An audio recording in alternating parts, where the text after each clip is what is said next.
প্রেম শব্দটি 2.5 অক্ষরের, খুব ছোট্ট একটা শব্দ তাই না, কিন্তু এর গভীরতা অত্যন্তই জটিলতাপূর্ণ। আর এই জন্যেই আমরা প্রেমকে সঠিকভাবে না বুঝে ভুলভাল সিদ্ধান্ত নিয়ে ফেলি, আর পরবর্তীতে আমরা ভাগ্যকে দোষারোপ করি। গল্পের বিষয়ে ছোট্ট করেই বলি, দেবী নামে এই মেয়েটি বয়ফ্রেন্ডের সাথে রুমে যায়, মানে এখন যেটা আর কি সাধারণ ব্যাপার হয়ে উঠেছে। তো এরপরে পুলিশ তাদের রুমে রেড করে এবং তারপরে তাদের সঙ্গে যা ঘটে তা সত্যিই কল্পনার বাইরে। তো চলো গল্পে যাওয়া যাক। তো গল্পের শুরুতেই দেবী নামে একটা মেয়েকে দেখতে পাই। সে কম্পিউটারে .com ভিডিও দেখছে। তো তার দেখা কমপ্লিট হয়ে গেলে সে এইবারে গুছিয়ে বাড়ি থেকে বেরিয়ে পড়ে। তো তারপরে সে অটো করে আসে এবং একটা পাবলিক টয়লেটে ঢুকে এবং সে ড্রেস চেঞ্জ করে নেয়, একটা শাড়ি পরে বেরিয়ে আসে এবং বউদের মতো করে সেজে নেয়। তো এরপরে দেবী একটা ছেলের সঙ্গে হোটেলে আসে রুম বুক করার জন্য।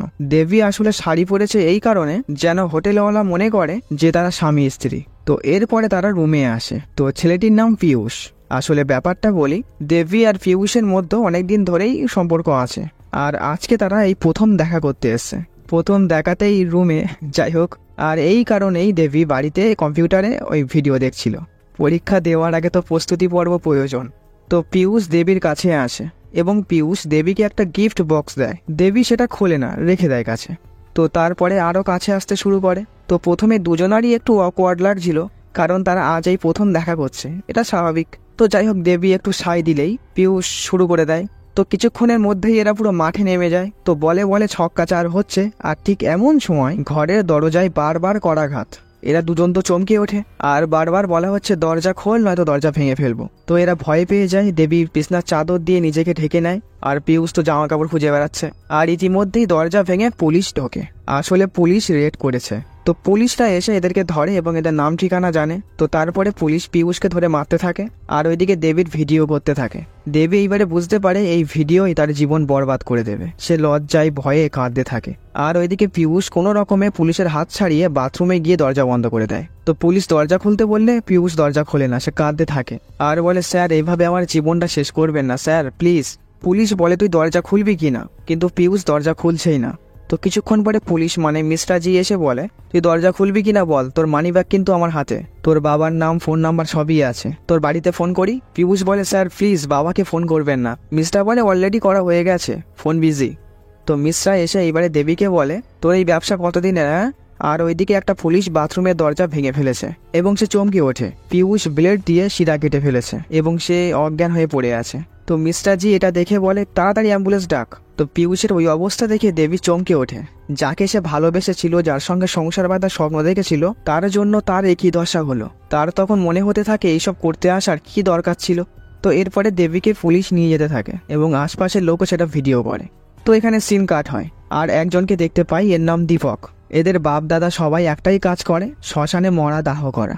তো এই শ্মশান ঘাটেরই এক পাশে এক পণ্ডিতকে দেখতে পাই, সে আসলে এই দোকানটা চালায়, মানে মৃতদেহ দাহ করার জন্য যেসব সামগ্রী লাগে সেই সব বিক্রি করেনি।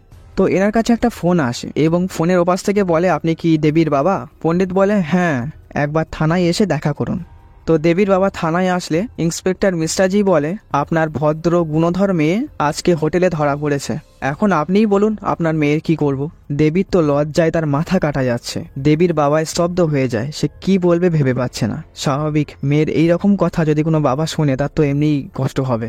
তো মিস্টারজি বলে, এই খবরটা যদি রিপোর্টাররা জানতে পারে তা আপনার মেয়ের অবস্থা কি হবে ভাবতে পারছেন তো। মেয়েকে একটু সামনে রাখেন, আর এখনকার মতো জামিনের টাকা দিয়ে মেয়েকে নিয়ে যান। তো বিদ্যাধর বাবু অর্থাৎ দেবীর বাবা বলে, এখনকার মতো জামিন মানে? মিস্টারজি বলে, ছেলেটা এখনো হসপিটালে ভর্তি, ছেলেটা যদি মরে আপনার মেয়ের ওপরেই কিন্তু কেসটা আসবে, তাই যেটা বলছি সেটাই করুন।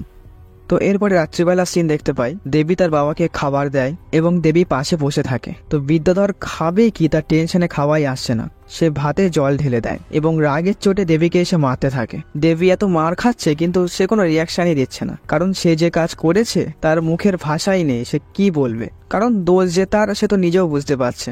তো এদিকে দীপক ও তার বন্ধু আদিত্যকে দেখতে পাই। আসলে আদিত্য একটা মেয়ে পটানোর জন্য একটা টেডি নিয়ে আসছে। তো আদিত্য এসে পূজাকে টেডিটা দিলে সে বলে, আমার লাগবে না। তো পূজার সঙ্গে তার এক বান্ধবীও ছিল, এর নাম সালু। তো সালুকে দেখে দীপকের মনে একটু রবীন্দ্রসঙ্গীত হয়, তো সেটা সে প্রকাশ করে না। তো এদিকে দেবীদের বাড়িতে মিশ্রা আসে এবং দেবীর বাবাকে বলে ছেলেটি তো মারা গেছে, এইবারে আপনার মেয়ের কি হবে? বিদ্যাধর বলে আমার মেয়ে তো অ্যাকচুয়ালি দোষী নয়, আপনাদের প্রেশারেই ও তো হাত কাটতে বাধ্য হয়েছে। এইবারে উচিত কথা শুনে মিশ্রা তো রেগে যায় এবং সে দেবীর বাবাকে কোর্ট কাছারির ভয় দেখায় যে আপনার মেয়ে এইবারে পুরো ভাইরাল। তো বিদ্যাধর ভয়ে ভয়ে বলে স্যার কোনো একটা তো উপায় বলুন। মিস্টার বলে উপায় আছে, সবকিছু আমি কন্ট্রোল করে নেব, ওকে? আপনি শুধু আমাকে 3 লাখ টাকা দেবেন, অত চাপ নেবেন না, 3 মাস সময় দিলাম। দেবীর বাবা বলে স্যার আমরা গরিব, আমি চেষ্টা করলেও 50,000 জোগাড় করতে পারবো না, আর সেখানে 3 লাখ। তো মিস্টার দেবীর ভিডিওটি বিদ্যাধর বাবুকে দেখিয়ে বলে এই ভিডিওটা যদি আমি নেটে ছেড়ে দেই না, আপনি আর আপনার মেয়ে বাইরে মুখ দেখাতেই পারবেন না, সুতরাং যেটা বলছি সেটাই করবেন। তো পিয়ুষের শেষকৃত্যে দেবী শ্মশান ঘাটের দিকে যেতে লাগে। তো একটি লোক তাকে থামিয়ে দিয়ে বলে তুমি কোথায় যাচ্ছ? মেয়েদের শ্মশানে যাওয়া নিষেধ। তো এরপরে দেবী একটা বিল্ডিংয়ে উঠে পিয়ুষের শেষকৃত্য দেখতে থাকে। তো এখানে সিন কাট হয়ে যায় আর 2 দিন পরে দেখতে পাই দেবীর বাবার সঙ্গে মিশ্রা দেখা করে। আসলে দেবীর বাবা 1 লাখ টাকা কোনো রকমে ম্যানেজ করেছে, তো সেটা সে মিশ্রাজিকে দেয়। তো বিদ্যাধর বাবু বাড়ি এসে দেবীকে বলে ছেলেটা কে ছিল। দেবী বলে কম্পিউটার কোচিং এ ও আসতো। তারপরে কথা বলতে বলতে ভালো লেগে যায়। দেবীর বাবা বলে ব্যাস এইটুকুই? দেবী বলে ওর সঙ্গে কথা বলতে মিশতে ভালো লাগতো। দেবীর বাবা বলে ভালোটা একটু কম লাগলেই ভালো হতো না, তাহলে আর অত দূর যেতিস না। দেবী কিছু বলে না, সে চুপচাপ থাকে। দেবীর বাবা রেগে গিয়ে বলে তোর জন্য আজকে 3 লাখ টাকার দেনায় ডুবে গেছি, ফিক্সড ডিপোজিট ভেঙে 1 লাখ টাকা তো জোগাড় করেছি, আর 2 লাখ কোথায় পাবো কে জানে।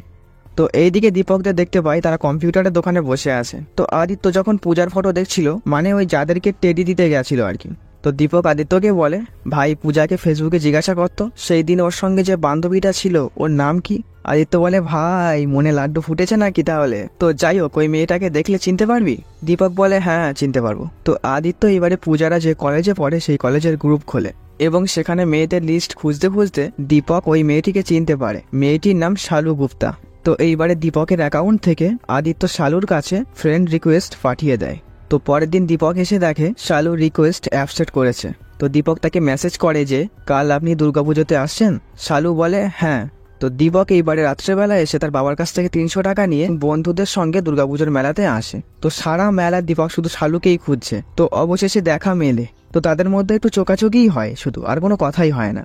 আর এই গল্পটি যেহেতু অনেক আগেকার, সেই সময় অ্যান্ড্রয়েডের ব্যাপার ছিল না, আর দীপকের বাড়িতে কম্পিউটারও ছিল না। ওই জন্য সে শালুকে দেখার জন্য তার ফেসবুক প্রোফাইলের স্ক্রিনশট প্রিন্ট আউট করে নিয়ে আসে এবং রাত্রেবেলা মোবাইলে ফ্ল্যাশ জ্বালিয়ে শালুকে দেখতে থাকে। মানে প্রথম মনে রবীন্দ্রসঙ্গীত উদয় হলে যেমন হয় আর কি। তো পরের দিন এরা আবার মেলাতে আসে। তো শালুরা বেলুন কিনছিল, সেখানে দীপক এসে যাওয়ায় শালু একটা বেলুন কিনে সেখান থেকে লজ্জা পেয়ে চলে যায়। তো তাড়াহুড়ো করে দীপকও একটা বেলুন কেনে, কিন্তু পিছন করে শালুকে সে আর দেখতেই পায় না। তো দীপক মন খারাপ করেই বেলুনটা ছেড়ে দেয় এবং সে বন্ধুদের কাছে চলে আসে। তো ওইদিকে শালু এই ব্যাপারটা খেয়াল করে এবং সেও তার বেলুনটা উড়িয়ে দেয়। এটা দেখে দীপক ও তার বন্ধুরা খুব খুশি হয়, কারণ হ্যাঁ ওই দিক থেকেও সিগন্যাল পাওয়া গেছে। তো এরপরে দীপক প্রতিদিন কম্পিউটারের দোকানে গিয়ে শালুর সঙ্গে মেসেজে কথা বলতে থাকে। তো এদিকে দেবী ও তার বাবাকে দেখতে পাই, তারা একটা কম্পিউটার ট্রেনিং সেন্টারে এসেছে। আসলে দেবী কম্পিউটারে ভালোই এক্সপার্ট, সেই হিসেবে তার যদি একটা চাকরি হয়। তো লোকটি বলে আমরা যাকে তাকে নেই না, রিসেপশনে একটা পদ খালি আছে, ওখানে চাইলে বসতে পারেন, মাসে ওই 5-5.5 পাবেন। তো এটা শুনে দেবীর বাবা রাজি হয়ে যায়। সে বলে ঠিক আছে এতেই হবে, আপনি জবটা ফাইনাল করুন। এতে দেবীর রাগ হয়, কারণ তার যা ট্যালেন্ট তার আরো বেশি পাওয়ারই কথা। যখন এটা তার বাবাকে বলে তখন তার বাবা বলে আমাদের সংসার এতেই চলে যাবে। তো এইদিকে দেখতে পাই দীপক আর শালু আজকে দেখা করেছে। তো শালু দীপককে বলে আপনি পলিটেকনিক নিয়ে পড়েন? দীপক বলে হ্যাঁ। আপনার কি ভালো লাগে? শায়রি, কবিতা এসব আমার খুব পছন্দের। এবং সে কিছু কবির নাম বলে, শায়রি বলে, এসব দীপকের মাথার উপর দিয়ে যাচ্ছে, কারণ দীপকের ওইসব শায়রি কবিতা শোনার সময়ই নেই, শ্মশানে মরা পোড়াতে। দীপকের ইচ্ছে না থাকা সত্ত্বেও সে শালুর সঙ্গে তালে তাল মিলিয়ে যায়।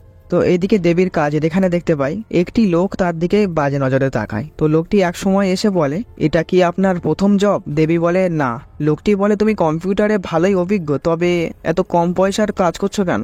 দেবী বলে এমনি। লোকটি বলে আমি জানি আপনি কি অকাজ করে এখানে এসেছেন। দেবী চুপ মেরে যায় একদম। তো দেবী বাড়ি এসে পিয়ুষের দেওয়া গিফট বক্সটি খুলতে যায়, কিন্তু তার যেন কান্না চলে আসে, সে আর খোলে না, রেখে দেয়।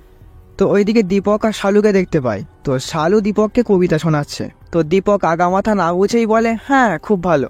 তো এটা শুনে শালু খুব খুশি হয়। তো শালু দীপককেও কবিতা বলতে বলে। তো দীপক তো এবারে ঝামেলায় পড়ে যায়। তো শালুর বলা কল রেকর্ডিং এর কবিতা সে মুখস্থ করতে শুরু করে। তো এইদিকে দেবীকে দেখতে পাই, তো সে কাজ শেষ করে অফিস থেকে বেরিয়ে যাচ্ছে। আর ঠিক এমন সময় ওই লোকটি দেবীকে ডেকে বলে, একটা কথা সরাসরি বলছি শোন, তুই কি আমাকে দিবি? দেবী তো পুরো এ কি বলে। লোকটি বলে, আরে দেবী কিনা বল না, কাউকে বলবো না। আরে ওকেও তো দিয়েছিলিস, দে আমাকে আর একবার। তো দেবী এক মুহূর্ত দেরি না করে সেখান থেকে ছুটতে চলে আসে। তো দেবী বাড়ি এসে তার বাবাকে বলে, বাবা আমি জব ছেড়ে দিয়েছি। দেবীর বাবা বলে, তুমি কি চাও আমি নদীতে গিয়ে ঝাঁপ দেই? দেবী বলে, মানে? দেবীর বাবা বলে, এক্ষুনি আমার চোখের সামনে থেকে তুমি যাও। তো দেবী আর কি বলবে, সে চলে আসে। তো রাত্রেবেলা দেবী কম্পিউটারে রেলওয়ে জবের জন্য আবেদন করছে, আর ওইদিকে দেবীর বাবা সমানে বকে যাচ্ছে। এমনি টাকা পয়সা নেই, তার মধ্যে এই এক কেস ঘটিয়ে এসেছে, যদিও বা একটা কাজ জোগাড় করে দিলাম তাও ছেড়ে দিয়েছে, এবারে মরা ছাড়া তো কোনো উপায় নেই। দেবী বলে, কাউকে মরতে হবে না, অন্যায় যখন আমিই করেছি ও টাকা আমিই জোগাড় করবো। দেবীর বাবা বলে, হ্যাঁ বললেই তো হয়ে গেল, যা ইচ্ছা কর, কি আর বলবো। তো পরের সিনে দীপককে দেখতে পাই, আর সে কবিতা মুখস্থ করায় এখনো ব্যস্ত। তো দীপকের এক বন্ধু বলে, তুই তো ডুম, তোর সত্যিটা ও জানার পরে তোকে ভালোবাসবে তো? তো দীপক ব্যাপারটা নিয়ে ভাবে যে এই ব্যাপারটাও তো ঠিক। তো এদিকে শালুকে দেখতে পাই, তারা কলেজ থেকে বাসে করে ফিরছে। তো এদিকে বাসের পিছনে পিছনে দীপক তার বন্ধুর বাইক নিয়ে আসতে থাকে। তো শালুর একটা বান্ধবী দেখতে পেয়ে শালুকে বলে যে দীপক তোকে ডাকছে। তো শালু বাস থেকে নেমে আসে। শালু বলে, কোথায় যাবে? দীপক বলে, যেখানে তুমি যেতে চাও। তো এরপর এরা ঘুরতে ঘুরতে একটা নদীর পাড়ে এসে বসে। তো কথায় কথায় শালু দীপককে জিজ্ঞাসা করে, আচ্ছা তুমি বললে না তো কোথায় থাকো তুমি? তো দীপক তো এইবারে ভ্যাবাচাকা খেয়ে যায়। তো দীপক শুধু এলাকার নাম বলে, গ্রামের নাম বলে না, কারণ পাছে যদি শালু বুঝে যায় দীপকরা ডোম, তারা মরা পোড়ায়। তো তারপরে এরা নৌকায় করে ঘুরতে থাকে। তো শালু দীপককে বলে, তুমি এই সঙ্গমে কখনো এসেছো? দীপক বলে, না না, মাঝে মধ্যে আসি দরকার পড়লে আর কি। তো শালু বলে, আমরা কয়েকদিন পরে পুরো পরিবার মিলে তীর্থযাত্রায় যাব, তুমিও চলো আমাদের সঙ্গে, কোনো ব্যাপার না। দীপক বলে, আরে না না, তোমার পরিবারের মধ্যে আমি গিয়ে কি করবো, তোমরা যাও ঘুরে এসো। তো তারপরে এরা নৌকা থেকে নামে এবং বসে গল্প করতে থাকে। দীপক বলে, তুমি পরিবারের ছোট তাই না? শালু বলে, হ্যাঁ, তুমি কি করে বুঝলে? দীপক বলে, এই যে পরিবারের ছোটরা একটু বেশি চঞ্চল হয়, একটু দুষ্টু হয় আর কি, তাই। তো শালু দীপককে একটা মারে। দীপক বলে, আরে এত জোরে লাগলো? শালু বলে, আমার হাতে এই আংটি আছে তো তাই, এটা আসলে আমার কাকা ছোটবেলায় দিয়েছিল, তা আমি বড় হয়ে গেছি, আংটি আর হাত থেকে খোলে না, ওইভাবেই রয়ে গেছে। তো দীপক শালুর দিকে চেয়ে থাকতে থাকতে হঠাৎ একটু আবেগী হয়ে যায় আর শালুকে একটা ছোট্ট চুমু দিয়ে ফেলে। তো এতে দীপক লজ্জা পেয়ে যায় এবং কিছুক্ষণ এরা চুপ থাকে। তারপরে শালু যখন সিগন্যাল দেয়, ব্যাস কারেন্ট চলে যায়। তো কারেন্ট আসলে দেখি এরা বাড়ি যাচ্ছে। তো দীপক শালুকে তার বাড়ির সামনে নামিয়ে দেয়। তো চলে যাওয়ার সময় শালু আড্ডা মেরেই বলে, আমার বাড়ি তো দেখে নিলে, তোমার বাড়ি কবে দেখাচ্ছ তাহলে? তো দীপক যেন ফট করে রেগে যায়। সে বলে, একবার তো বলেছি আমার বাড়ি কোথায়, তা এটা নিয়ে বারবার জিজ্ঞাসা করার কি আছে? শালু বলে, আমি তো শুধু মজা করেই বললাম আর কি। দীপক বলে, মজা? হ্যাঁ, আচ্ছা আমার বাড়ি দেখতে চাও তাই তো, বাইকে বসো, এক্ষুনি নিয়ে যাচ্ছি। আচ্ছা বলেই দিচ্ছি, আমি ঘাটে থাকি, আমি ডোম, আমি শ্মশান ঘাটে মৃতদেহ পোড়াই, আমার বাবা দাদা সবাই এই কাজ করে আসছে। জীবনে কখনো চোখের সামনে মানুষকে পুড়তে দেখেছো? আমি রোজ দেখি, আমি রোজ মানুষকে পোড়াই, আমার সঙ্গে থাকতে গেলে এইসব দেখতে হবে, পারবে? শালু কিছু বলে না, সে চুপ করে দাঁড়িয়ে থাকে। তো দীপক সেখান থেকে রেগে মেগে চলে যায়। তো এদিকে দেবীকে দেখতে পাই, তার বাড়িতে একটা চিঠি এসছে। তো দেবী সেটা খুলে দেখে তার রেলের টিকিট কাউন্টারে একটা কাজ হয়েছে। তো এরপরের সিনে দেখতে পাই দেবী তার কাজের এখানে আসে। তো টিকিট কাউন্টারে একটি লোকের সঙ্গে তার পরিচয় হয়, এর নাম সাজ্জাদ। এ একটু খুব মিশুকে মানুষ। তো সে দেবীর সঙ্গে এমনভাবে মিশতে শুরু করে যেন তাদের কতদিনের পরিচয়। তো দেবীও খুশি হয়, কারণ সে তো হাসতেই ভুলে গেছিল, এই মানুষটার কথায় সে তবু একটু হাসছে। তো এদিকে শালুকে দেখতে পাই, তারা পরিবারের সঙ্গে তীর্থযাত্রায় বেরিয়ে পড়ে। তো শালু এখানে পৌঁছে তো যায়, কিন্তু তার ঠিক ভালো লাগছে না। আসলে পরিবারের সঙ্গে ঘুরতে গেলে সেইভাবে ঠিক এনজয় হয় না যদি একটা বন্ধু না থাকে। তো এইদিকে দীপককে দেখতে পাই, সে মন খারাপ করে বসে আছে, তারও ভালো লাগছে না। সে ভাবে তার অমনটা বলা উচিত হয়নি সেদিনকে। তো দীপকের কাছে একটা ফোন আসে, আসলে শালুই ফোন করেছে। দীপক বলে, যাক তাহলে মনে পড়লো। শালু বলে, ফোনটা আসলে তোমার করা উচিত ছিল, কারণ খারাপ আচরণটা তুমিই তো করেছিলে। দীপক বলে, সরি। শালু বলে, তোমাকে আমার পরিবার হয়তো মানবে না, কিন্তু শোনো আমি তোমার পাশে আছি। তুমি একটা যে করেই হোক চাকরি জোগাড় করো, তারপরে পরিবার ঠিক মেনে নেবে, আর যদি নাও মানে আমি তোমার সঙ্গে পালাতেও রাজি। আর আমি জানি বিয়ে হয়ে গেলে এমনি সব পরে মেনে নেয়। দীপক এটা শুনে খুব খুশি হয়। দীপক বলে, হ্যাঁ আমি আমার সম্পূর্ণ দিয়ে চেষ্টা করব। তো দীপক এইবারে বাড়ি এসে খুব পড়াশোনা শুরু করে দেয়, টুকটাক ইন্টারভিউও দেয়। তো কয়েকদিন পরে দেখতে পাই শ্মশান ঘাটে আজকে মরার যেন একটু বেশিই ভিড়। দীপকের বাবা দাদারা ঠিক সামলাতে পারছে না, ওই জন্য দীপককেও ঘুম থেকে ডেকে তুলে নিয়ে যায়। তো দীপক ঘুম চোখে উঠে এসেই মরা পোড়াতে থাকে। তো এমনই একটা লাশের উপরে দীপক কাঠকুটো সাজিয়ে চলেই যাচ্ছিল, হঠাৎ সে থমকে দাঁড়িয়ে যায়। সে দেখতে পায় শালুর হাতে যে আংটিটা ছিল, এই লাশের হাতেও সেই একই আংটি আছে। তো এমন সময় দীপকের এক সহকারী বলে ওঠে, তীর্থযাত্রা থেকে ফিরে আসার সময় একটা বাস নিয়ন্ত্রণ হারিয়ে গঙ্গায় পড়ে গেছিল আর সবাই মারা গেছিল, আর সেই বাসের সমস্ত লাশ এখানে এনেছে। তো দীপক আস্তে আস্তে করে লাশের ওপর থেকে কাঠগুলো সরায় এবং লাশটির মুখের কাপড়টি তুলতেই সে ছ্যাঁত করে ওঠে, এ কি, এ তো শালু। এটা দেখে সে স্তব্ধ হয়ে যায়, সে যেন পাথর হয়ে গেছে, সেখান থেকে নড়ার ক্ষমতা নেই। দীপকের কষ্টে বুক ফেটে যাচ্ছে, কিন্তু সে কাউকে বলতেও পারছে না। অতঃপর সে নিজেই শালুকে দাহ করে।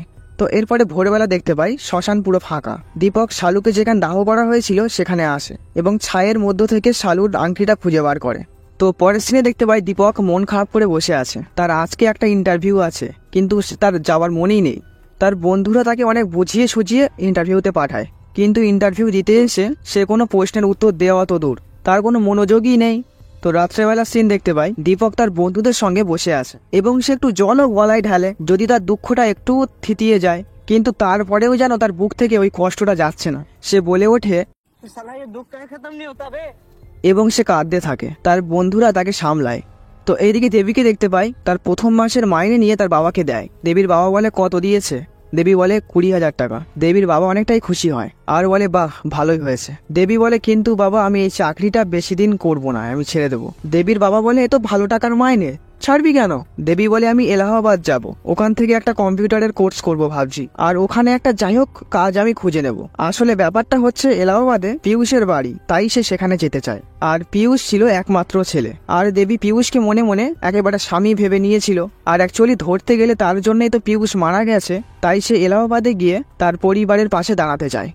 তো এইদিকে দীপককে দেখতে পাই, সে খুব কষ্টে আছে। সে শালুর আংটিটা দেখছে আর কষ্টে তার বুক ফেটে যাচ্ছে। তার এক সময় কি মনে হয়, নদীতে ঝাঁপ দেয় এবং তার রাগ কষ্ট ওই জলের ওপরেই মেটাতে থাকে। সে নদীর একুল ওকুল শুধু সাঁতরে বেড়ায়। তো এক পর্যায়ে দীপক হাঁপিয়ে গেলে সে ঘাটে উঠে আসে এবং সেখানেই সে শুয়ে পড়ে আর কাঁদতে থাকে।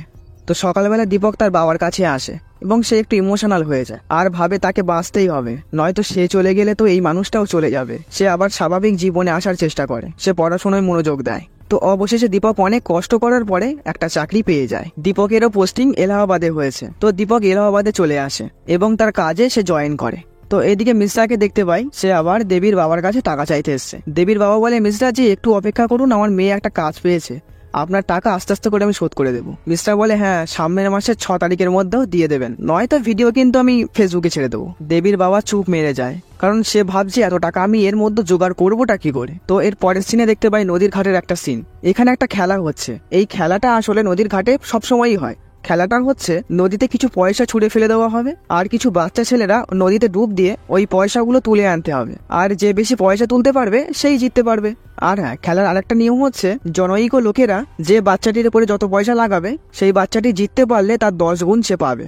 তো দেবীর বাবা তার দোকান বন্ধক রেখে 10,000 টাকা নিয়ে ছোটু নামে একটা ছেলের ওপরে বাজি ধরে। আসলে এই ছোটু দেবীর বাবার দোকানেই থাকে, কারণ দেবীর বাবার কাছে আর উপায় নেই, ওই জন্য তার শেষ সম্বল ওই দোকানটাকেও বন্ধক রাখতে হয়েছে। তো খেলা শুরু হয়, সব ছেলেরা ডুব দিয়ে দিয়ে পয়সা তুলে তুলে উপরে আনছে। তো ছোটু মোটামুটি ভালোই পয়সা তুলছিল, হঠাৎ দেবীর বাবা দেখে সে আর উঠছে না। তো এরপরে কিছু লোকেরা নদীতে ঝাঁপ দেয় এবং ছোটুকে উপরে তুলে নিয়ে আসে। তার অবস্থা প্রায় খারাপ।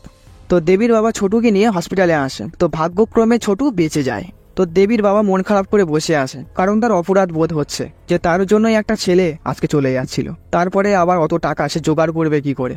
তো ছোট দেবীর বাবাকে একটা আংটি দেয় আর বলে, এই নাও, এটা আমি নদীতে পেয়েছিলাম। তো আমরা দেখতে পাই এটা শালুর আংটি। আসলে সেই দিন দীপকের কাছ থেকে আংটিটা নদীতে পড়ে গেছিল। তো দেবীর বাবা খুব খুশি হয় আংটিটা পেয়ে। সে এক স্বর্ণকারের কাছে আংটিটা বিক্রি করে এবং মিস্টার বাদ বাকি টাকা সব শোধ করে দেয়। যাক, অবশেষে তার মেয়ের সম্মান ইজ্জত রক্ষা হলো। তো পরের সিনে দেখতে পাই দেবীর বাবা দেবীকে ট্রেনে তুলে দেয়। দেবী এলাহাবাদ যাচ্ছে। তো দেবী এলাহাবাদ পৌঁছে একটা বাড়িতে আসে এবং বাড়ির মধ্য থেকে একটা মহিলা বেরিয়ে আসে। সে দেবীকে বলে, কে আপনি? দেবী বলে, আমি দেবী, পিয়ুষের বন্ধু। মহিলাটি দেবীকে ঘরে নিয়ে যায়। তো দেবী ভাবে, যাক, পিয়ুষের পরিবার তাহলে তাকে আপসেট করেছে, কিন্তু ঘরের মধ্য থেকে আমরা চেল্লামেলির আওয়াজ শুনতে পাই এবং মারধরেরও। আসলে পিয়ুষের বাবা রাগের মাথায় দেবীকে গালিগালাজ করে, মারধরও দেয়। তো এর পরের সিনে দেখতে পাই দীপক গঙ্গার ঘাটে এসে বসে আছে এবং সে শালুর কথা ভাবছে। আর এমন সময় সেখানে দেবীও আসে এবং দীপকের থেকে একটু দূরে বসে এবং পিয়ুষের দেওয়া ওই গিফট বক্সটা সে নদীতে ভাসিয়ে দেয় এবং তারপরে সে হাউ মাউ করে কাঁদতে থাকে। তার কষ্টে বুক সত্যিই ফেটে যাচ্ছে যে যাদের পাশে সে দাঁড়াবে বলে সবকিছু ছেড়ে আসলো, তারাও তাকে দুঃসাই করে তাড়িয়ে দিল। তো দেবীকে কাঁদতে দেখে দীপক একটা জলের বোতল এনে দেবীর পাশে রাখে। তো দেবী জল টল খেয়ে মুখটুক ধোয় তো এরপরে সঙ্গম যাওয়ার একটা নৌকা আসে। এটা আসলে সেই সঙ্গমের ঘাট যেখানে একসময় শালু আর দীপক ঘুরতে এসেছিল, আর সেই স্মৃতি আঁকড়েই দীপক এখনো এখানে আসে। তো দীপক নৌকায় উঠে পড়ে। তো দেবীও কোনো কিছু না ভেবেই নৌকায় উঠে পড়ে, কারণ তার কোনো যাওয়ারও তো জায়গা নেই। তো নৌকাতে নীরবতা ভঙ্গ করে দীপক বলেই ওঠে, আপনি কি সঙ্গমে এই প্রথম যাচ্ছেন? দেবী বলে, হ্যাঁ। আপনি? দীপক বলে, আমি এই দ্বিতীয়বার। তো এরপরে নৌকাটি আস্তে আস্তে করে সঙ্গমের ফেরির দিকে চলে যায়। তো গল্পটি এখানেই শেষ হয়ে যায়। আসলে কি বলতো, আমরা ভাবি আমরা যে সমস্যায় ভুগছি এটাই কঠিন, আমার মতো কষ্টে কেউ নেই। কিন্তু একটু চারিপাশে ভালো করে তাকিয়ে দেখবে, হাজার হাজার মানুষ তাদের জীবনে নানা রকম সমস্যা নিয়ে দিব্যু হেসে খেলে বেড়াচ্ছে। সে কাউকেই কিছু বুঝতে দেয় না। তো অতীতে ঘটা কোনো ঘটনা বা বর্তমানে সমস্যা নিয়ে বসে থাকলে তো হবে না। তার থেকে কি করে বেরোনো যায়, এর সমাধান কি, এই পথই খুঁজতে হবে। সেটা নিয়ে অহেতুক চিন্তা করে বা সেটা আঁকড়ে ধরে বসে থাকলে তো হবে না। সময় তো থেমে থাকে না, আমাদের পথ এগোতেই হবে। বর্তমানটাকেই সুন্দরভাবে উপভোগ করা উচিত, তাহলে ভবিষ্যৎটা সুন্দর হবে। কারণ ভবিষ্যতের অতলে কি আছে আমরা কেউই জানি না। জীবন কিন্তু একটা যুদ্ধ, এখানে আবেগ নয় বিবেককে কাজে লাগাতে হবে। আর হ্যাঁ, হরমোনটাকে কন্ট্রোল করা অবশ্যই প্রয়োজন। তো যাই হোক, গল্পটি কেমন লাগলো অবশ্যই জানিও। তো আজকের মতো টাটা।